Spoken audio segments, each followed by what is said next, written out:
This next story was one that you brought up. This is regarding China and limiting online gaming for those under 18. So this is coming from Reuters. So they wrote, China on Monday introduced new rules that limit the amount of time under 18s can spend on video games to 3 hours a week, a move it said was necessary to combat gaming addiction. The new rules place the onus on implementation on the gaming industry and are not laws per se that would punish individuals for infractions. Why is China concerned about gaming addiction? Authorities in China, the world's largest video game market, have worried for years about addiction to gaming and internet among young people, setting up clinics which combine therapy and military drills for those with so-called gaming disorders. Rising rates of nearsightedness were also cited as concerns in 2018. The National Press and Publication Administration, the regulator which approves video game titles, said on Monday the new rules were a response to growing concerns that games affected the physical and mental health of children. About 62.5% of Chinese minors often play games online, and 13.2% of underage mobile game users play mobile games for more than 2 hours a day on weekdays, according to state media. And so the new restrictions forbid children under 18 to play online games from Monday through Thursday, effective September 1st. They can only play for 1 hour between 8 and 9 p.m. on Fridays, Saturdays, and Sundays, and public holidays. Online gaming companies must ensure that they have put real name verification systems in place, and all titles will eventually need to be connected to an anti-addiction system being set up by the NPPA. NPPA told state news agency Xinhua, I think. I don't know how to pronounce it. It would increase the frequency and intensity of inspections of online gaming companies to ensure time limits were put in place.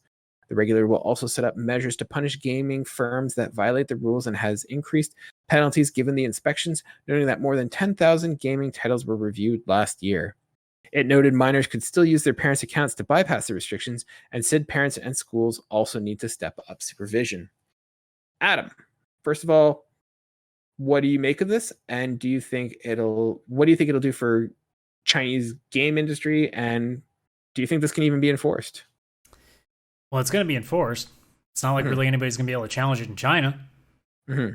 But does it really make much of a difference? I mean, for kids that apparently don't know how to work computers, yeah. But I mean, for the most part, like as I've read online, like there are some pretty easy ways to spoof it. You can just take your parents' ID, or there are even places where you can just get some random Chinese ID and register that. Like most kids now apparently are pretty smart and don't, use their own IDs to register for online games. So there's a lot of ways around it. But it really just comes down to, like, I know that, like, this is different because we're hearing it from China rather than what we're used to here in North America or even in Europe. But, like, whenever I see stories like this is why I brought this up. It just reminds me again and again, I still cannot understand how we're in 2021 and we still have all these people that, especially now, because we're now getting to a point where, like, we have 80s and 90s kids that grew up with games. And they're now getting into positions of power, and they're still just relaying this dogma of how dangerous games are and how bad gaming is. Not to deny the fact that gaming addiction is a real thing, it can happen, but like they're equating a kid that probably plays League of Legends a couple hours every day before they go to bed to a guy that literally contributes nothing to society and is just, he's gonna die in a friggin' net cafe because all he does is play games. Like there are two complete differences to that. For every one of those crazy cases, there's 100 kids that are not abusing the system. And again, parents, it should be their responsibility, not the government's. So, a story like this comes out and my brain just goes, okay, it's just another government trying to impose their will on something they know nothing about, which is not abnormal. This is just this is the extreme case. This is what would happen if, like, the governments over the years, were able to pretty much put a ban on things like Dungeons and Dragons or heavy metal music or taking games like Grand Theft Auto off of store shelves in North America back in 2002. Like, there's all these different scenarios that could have played out when we were kids. And here it is in 2021, somewhere else in the world, actually happening. And it's frightening as a gamer to know that that can happen. How long it sits there in Parliament, how long it actually like is enforced, who knows? Could be forever, could be a couple months, could be a couple of years.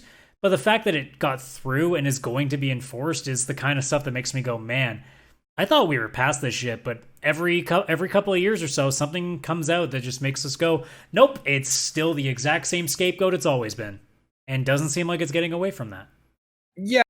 I don't know. I think they're, I want to be sensitive to the fact that, it is China and that they do have a different experience than what we do here in like the Western world. And you talk about us, like, guys in their 30s and stuff, like we're at that point where we've got kids, we grew up with games, but like, I don't know if that was the case in China. So I don't know, like they might be having that moment that we were having back in the 90s where the people in charge were kind of not familiar. I don't know if the people in charge there. It's probably the case because they've been so like, they have fast forwarded through a lot more than we did. So it could be a very similar case. Yeah. Like they could just be behind it. Like the people who are in power now may not be people who, in the past had access to that kind of stuff. I don't know. I, to be honest, I'm not well researched in terms of what it's like there. So, but I'd imagine if I was guessing that might be like a situation that's there. I mean, it sucks. Like I do see, there are, I mean, I do see it. I know I get where they're coming from, but like you said, it's a small percentage. Like it's a very big spectrum in terms of, kids who are spending way too much time playing and people who, have a healthy adjustment to it. And yeah, I don't really know what the situation or solution is there. Well, to me, the core thing is that it shouldn't be something the government legislates. It's not their problem. Well, I think unless they can prove like proper evidence, not like, authoritative government evidence. If you can properly show studies that show like it's not like a minute problem like all of our studies here in the West have done, you can show like definitive proof that in China it's like a serious epidemic kind of problem. Sure, we can accept it, but I'm not willing to believe that because every other study in the world has shown that it's a minor problem.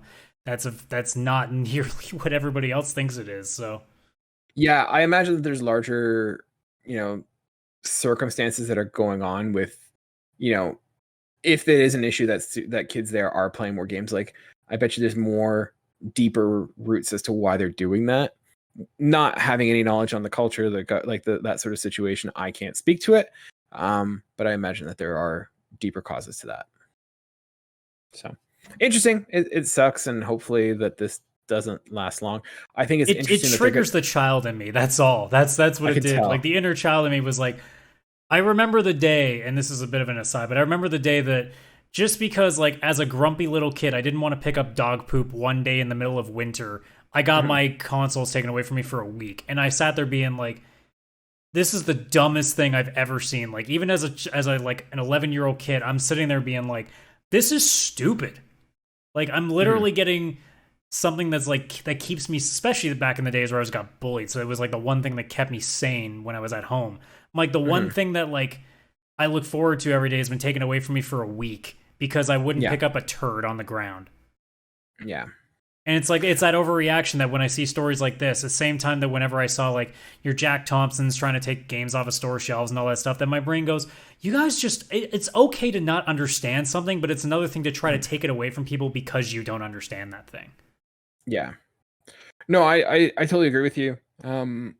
I think it'll be interesting that they are putting the onus on the game developers to do this, and I think it'll be interesting to see if those companies are going to find it worthwhile to do that. Like, I don't know what the demographics in terms of gaming are in China, but like, if a lot of their player base is now only playing for 3 hours a week, are they going to say, this isn't worth it? Yeah, it's not really good for the business model, is it? Yeah, but I don't think we're talking like, I think when they're talking about the games that they're playing, I don't think they're talking about the kind of games that we typically think of. Like they're not playing, Watch Dogs. They're not playing. No, we're definitely talking more things like League of Legends, Dota, stuff like that. Probably. And I think a lot of mobile games too. Yeah, like that kind of stuff, and those free to play games, which I think, to be honest, are designed to be somewhat predatory. So. Like I imagine they're playing a lot of those like free to play games on their mobile phones, and I can see why that could like those are designed to be addictive. Yeah. So, but again, I don't know. I always just go back to like, why is the government getting involved in terms of like cutting hours? Like it's one, like if you really want to attack the problem, like get rid of stuff like microtransactions stuff, like have an age gate on these things. Like there's so many other ways to go about it. To limit kids to playing games 3 hours on Friday, Saturday, and Sunday, like what's that gonna do? Especially in the last year and a half, it's been a pandemic. There's nothing you can do but play video games. Like